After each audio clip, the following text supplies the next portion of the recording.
Hey guys, how you doing today? Welcome back to the channel. My name is AKINTAYOTIMI. I'm a wedding photographer. In this video, I will be discussing with you my thought process when it comes to shooting the bride. As we all know, the bride is probably arguably like the most important person on a wedding day. Everything revolves around her. And I would say for someone who's been shooting brides for the past 6, 7, 8, 9, 10, 11, actually probably like 7, 8 years, I have like a good idea of what to do, when to do it, how to do it, and all whatnot. I've worked with all sorts of people. So with these tips that I'm going to give you in this video, I'm hoping that whatever process you have, which is probably fine, you can make it better. And if you don't have any process at all, if you follow this, then you would just skyrocket and go all the way to the top. So without further ado, let's just get straight into it.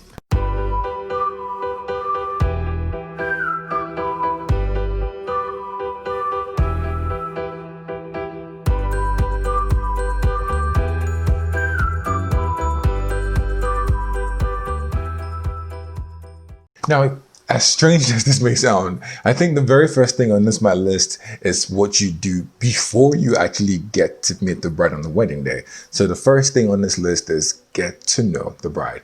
Now, for me, I do have a package, one of my wedding packages, right? That if a client pays for this package, I give them lunch or dinner. I take them out to a nice restaurant, cross my fingers and hope they don't buy or order like everything, because I'm not about to spend so much money. But anyway, I take them out and we have lunch or we have dinner depending on whatever time they're free. And what that does is a lot of things, right? Number one is free food. Let's just get it out the way. It's free food for them, so they should be happy. Number two, there's a very high chance that they would market you or tell their friends, yo, you won't believe what just happened. I just came back from dinner. With who? With my photographer. That is unheard of. Okay, so that's good marketing for you. Number three, it lets me know if I'm compatible with a couple. As much as we want money, right? Yes, I mean, we're passionate about what we do, but when passion brings money, that's when it's perfect, right? So I get you when you say you're doing it for the money, you're doing it for the passion, but trust me, at some point you have to do it for the money. What I'm trying to say here is, not every client is a client. So don't sell yourself or sell your soul because you're looking for money. It is fine to not be compatible with someone. I am a very jovial person now, for instance. And if I meet someone who is not so jovial, doesn't mean we're not compatible, but at least I would know, okay, do you know what? I have to tone this down if I want to shoot or I want to work with this person. You look out for red flags while you're with them. Off the top of my head, a red flag for me would be a couple who insist on getting something like this. Like they show me what they want and they're like, this is what we want. We want it to look like this. And I'm like, okay, what if I change? No. We want this. Well, if you want this, the guy's name is right there or the lady's name is right there. Just hire the person. Like, why are you hiring me? That's just the way I feel about stuff. I would rather if you give me something that I can use to inspire me, okay, to like put me in like a box where, okay, do you know what, this is what you want, fine, I'll walk around this box, as opposed to telling me to replicate it. There's a very high chance that even the person that did it probably cannot replicate it. So how much more me? If you want the person, then just go hire the person. That is a red flag for me. So during my getting to know the bride or the couple, I will pick up on stuff like that. So please, I promise you, not every client is your client. The moment you realize that, you begin to attract your clients. It's that simple. Honestly, it really is that simple. Now, if you cannot afford to take them out for lunch or dinner, that's fine. I don't afford to take all of them out for lunch or dinner anyway. So I can send you a message on WhatsApp or Instagram or an email or something. Or I could, of course, put a phone call directly to you. Hey, how you doing? AKINTAYOTIMI right here. I am so honored and grateful that you guys hired me as a photographer. I can't wait to get it, to get to meet you guys and all whatnot. Do you mind if you send me pictures of screenshots like you've probably seen in the past, from Pinterest, from Instagram, that kind of depicts what you like? So when they send you stuff like that, it gives you like an idea of what she wants. Probably she's like an artistic bride who sends you like lots of silhouettes and you're like, I like this. Or she sends you stuff with like a lot of reflection and you're like, okay, that makes sense. Or she sends you stuff like that you could tell that it was shot with like an 85 millimeter lens because it's just a blurred out background. So you kind of like have an idea of what she wants, what the bride wants, because she's very, very important, okay? So after doing that, you can just throw one or two questions. There has the planning come in? That's a very neutral question. It's not invasive, right? How's the planning come in? How's everything? Hope you're hanging in there. I know it can be stressful, but it will soon be over with. Just relax, okay? You're almost at the finish line. And it's just nice. It just shows that you care and you're not just about the money, okay? Good. So don't forget, number one, get to know the bride, right? Good. Now, number two, I will scout the location, okay? And this can be done in two ways. If I'm on an assignment, like a foreign wedding, for instance, and I've never been there before, and the place is not too far from my hotel, probably like $10 or $20 Uber, fine, I'll go there. I'll go scout it out, look at it, That way I'm prepared. I have like an idea of what I'm working with. I know what it looks like, if it's going to be dark or bright, or, the walls, the texture, where the light is coming from. I can make like one or two videos on my phone. It just gives me like a good idea of what I'm working with, right? So I like that. If I can't do that, then I'll just go online and just like Google the place, If it's a hotel I've never been to, I'll just Google it, look at the pictures there. I'll do you one better. I can even Google the name of the hotel and like photographer shoots at Radisson Blue. Ikoyi or something, Radisson Blue, Cape Town. And hopefully there will be a photographer who has shot there who has like their images on like a blog or something to pop up. And I would look at what they've been able to do there and to just give me like an idea of what I could possibly get when I finally get there. To be forewarned is to be forearmed, right? So just, it's good that way. And praises like, yo, have you been here before? How come you knew we should? They're really good praises, right? And she doesn't know that you've already scouted the location. So it's good to have an idea of what you're working with. Even if you've shot there before, bruh, just try and have like, just know. So get to know the bride, scout the location. The third thing would be to know what gear you're going to use and to get it ready before you get to the room. Guys, I can't stress how many times what I've learned now where I would, grab my bag. I've gotten to the hotel. I would grab my suitcase, my camera bag right from the trunk, and then just stroll up the staircase and go to the bride's room, knock open, and then begin to set up. And during that time, there's something happening, but I'm really trying to like set up and it's gone. So now I don't do that anymore. I know what gear I want to use, and I often always use my 35 and 85. These are my two go-to lenses.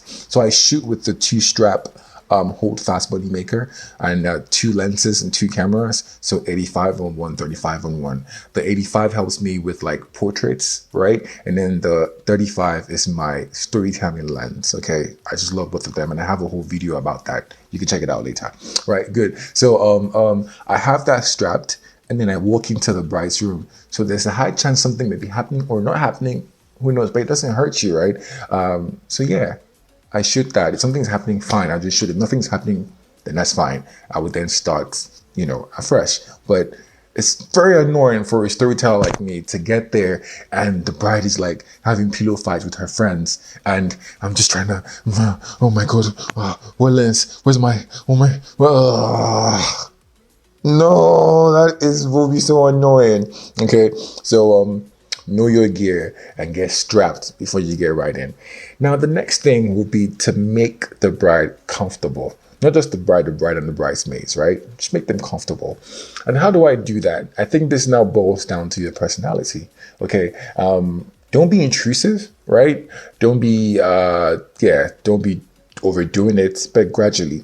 There's one piece of equipment that I have that has saved me so many times from a very quiet bridal party ambience, from like a room that's very quiet. Do you know what it is? This. My speakers. Oh, you guys have no idea. The speakers are amazing. So when I get there and it's quiet, maybe I've cracked like one or two jokes and nothing is working, I just hide the speakers, reduce the volume, hide the speakers. I have like this old school playlist that I made a while back, like old school songs, right? And I have different playlists anyway. So I'll just put like a song in there, reduce the volume, and just let it play. And I mean, I don't know, no matter how quiet it is, like one person has to know one of the songs, right? So before you know, they're humming it And the next person's like, yo, I remember this song back in the days when I was in prom. This was my prom dance song, whatever, whatever. And that is your cue to chip stuff in. Oh, wow, you went to prom. Your school is so fancy. What school did you go to that you guys went to prom in this Lagos? You know, and then someone's like, oh my God, that's so true. What school did you go to? And bam, there's already like conversation, and then you whip out your 35 and you're just shooting and you're joining and you're shooting and you're joining, and yo, you are getting amazing images. So once you are able to make these people very comfortable, you are way, way ahead. That way you get a lot more content, right? And you just have a higher chance of going back home with a lot of things to work with and a lot of stuff to post, right? I mean, you want to grow your business and you also want to use Instagram as a tool. And Instagram works when you create content. So you want to have a lot of pictures that you can post. My pictures that I think for me, apart from the portraits that really go far on my Instagram page, are storytelling pictures, and I get half of them from the dress up, right? Like the dress up is like the best time because they're free, they're loose, you know, they're just being in their element is really the best time. So make her comfortable, the bride, and make the bridesmaids comfortable, and you're sorted. Even after like the dress up, like all the way to reception, when it comes to food, these bridesmaids will fight for you, fam. I knew this. Trust me, I do. So that's a very good point right there. The next thing would be, after doing all of this, I haven't even started shooting, then I would start capturing details. I'm not really the kind of person to go all out on accessories. I don't know, I find that funny really when people like I know I've said this before, people like throw like a shoe up and like shoot it. That's too much for me, right? I don't do that. I'm not saying it's wrong, but I just don't do that. And the reason why I don't do that is because I once went to deliver some images to a client, and they told me to stay back to watch the video of the pictures with them. It was a slideshow kind of thing. And yeah, they offered me food and all whatnot. So the guy took the flash drive, put it behind the TV, and he was just going through the images. And I was looking at their reaction, right? And they didn't really have a reaction looking at accessories. You know, it was just like, oh, okay. Oh, okay. Yeah, it was when he was seeing his friends and family members that you would see a reaction from him or from them. So spending that much time, that is my issue. It's not about not shooting accessories, but spending so much time on accessories. For me, I'd rather do that, spend that time doing something else. So when it comes to these details and accessories, I put them on the table, put them on like a very good background, you know, put them close to like a light source off in the window, and I just shoot it. I don't even hang wedding dresses. I'm scared of that thing. I have heard stories. There was this one story about this guy that hung the wedding dress on a sprinkler, and the sprinkler went off.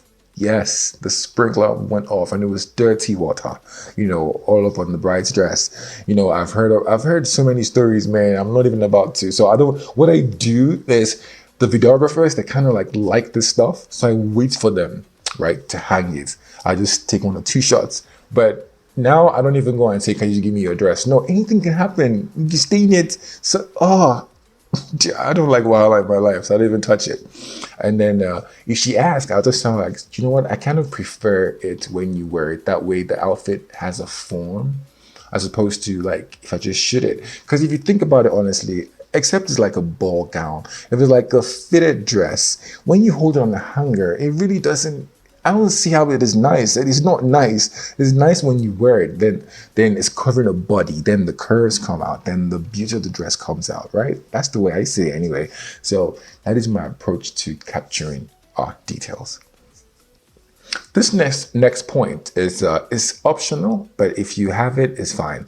Bring with you an assistant. Now, the bride's room is always like chaotic, and you know, like a lot of bridesmaids in there.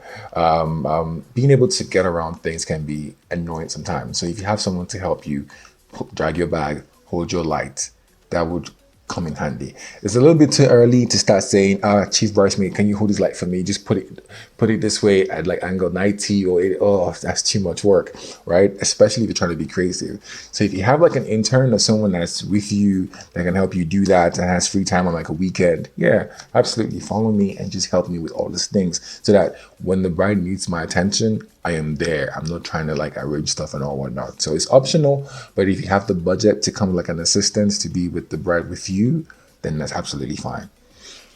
So next is I start capturing, moments. I start telling stories. I do a lot of layering while I'm shooting. I'm behind someone, anticipating that this person is going to laugh, this person is going to do something, so I'm right there at the spot. I'm just being involved in my own little way, but not being intrusive. When you use a mirrorless camera like I do, it's not even noisy, so it's not bah, bah, bah, bah, bah, bah, bah. No, it's just psh, psh, psh, psh, psh, psh. I hope that's the sound, and I'm just doing my thing, right? And working my compositions and all whatnot, and just sequencing and just trying to get like really, really interesting pictures that hopefully when they look back at, they'll be like, oh my God, one day, do you remember that day when you were this? Do you remember that? That's what I live for. That is exactly what I live for, right? And the money, of course. But 35 millimeter, definitely, that's my go-to lens. 50 would be too tight for me in those cases. 50 is just too tight. I don't know, like imagine like three bridesmaids, they're hugging and they're laughing. In a typical room with like things around, a 50 millimeter would probably just get two girls, not the three girls. And if it does get the three girls, I don't know, it's just not good enough for me. With a 35, it would get the three girls. If it gets you extra space, well, that's fine. You can crop in post-production. So I would rather I have extra space to crop than have no space and a very tight picture, right? Good.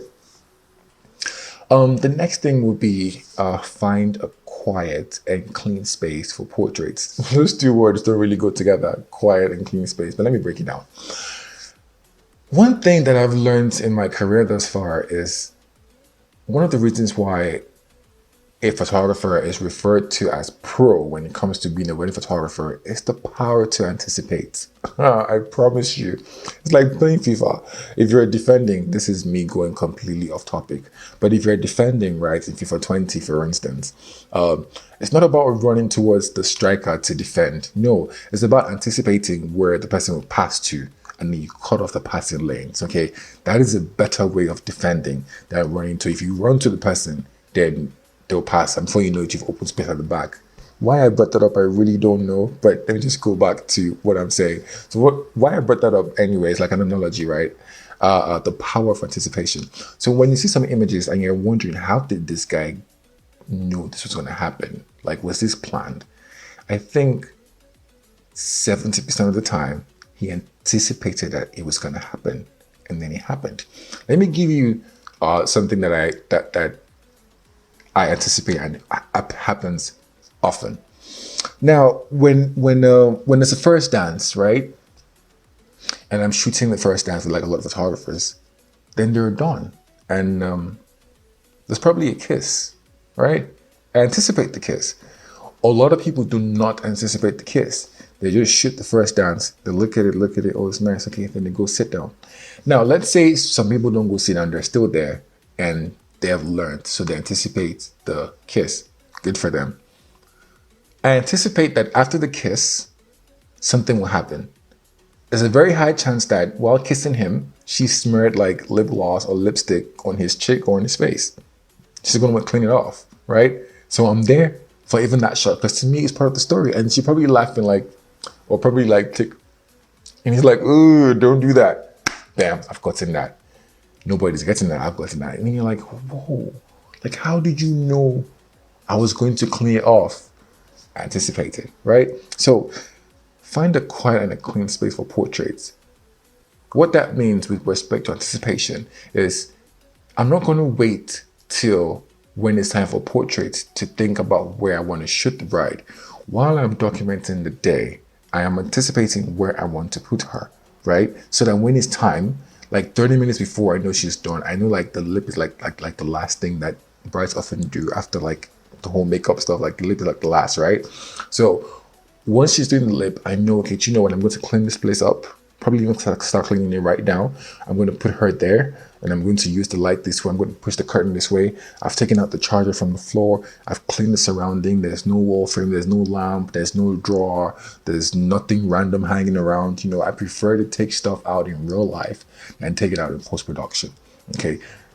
It saves you so much time. So I'll take all that stuff out, and then it's ready. And then once she's changed, like, do you mind? Bam. That's it. Right? So find a clean and quiet space. The quiet part, refers to, this is now if you have the strength, or the, maybe not strength, but if you have the respect to tell the bridesmaids to please leave the room. Now the thing is, the distraction is going to be two ways. So the bride can either be distracted by the bridesmaids or vice versa. And let me explain. So there's nothing more annoying than when I'm trying to compose and take my picture, right? And then she's not looking at me, she's looking at another camera, or not even a camera in this context. She's looking at a phone, right? Like, it's so annoying. You know, I want you to look at me, bride, look at me, don't look at someone else. That is a huge distraction. Another thing is, there's some brides that are like, they're like finicky, or I don't know if that's the right word. Their mind is never settled. They're like planners in their head. Oh my God, is everything going right? Is this person ready? Is that person ready? You know, when the bridesmaids are around, she gets to worry about them, and I don't want that. So if I really can't find a nice quiet space in there, I would go out and look for a different space and be like, you know what, do you mind if you follow me? And I would respectfully tell the bridesmaids, please don't come, at least not yet. Don't come yet, okay? And then I'll take her somewhere where it's just me and her, and maybe the video guy, right? And then that way she's not really worrying about a lot of things. Her phone is not with her, which is very important. Her phone, just give that phone to someone else, because people are annoying. It's on your wedding day, someone will telling you, can you send me the address to your wedding? Are you serious right now? Like, really?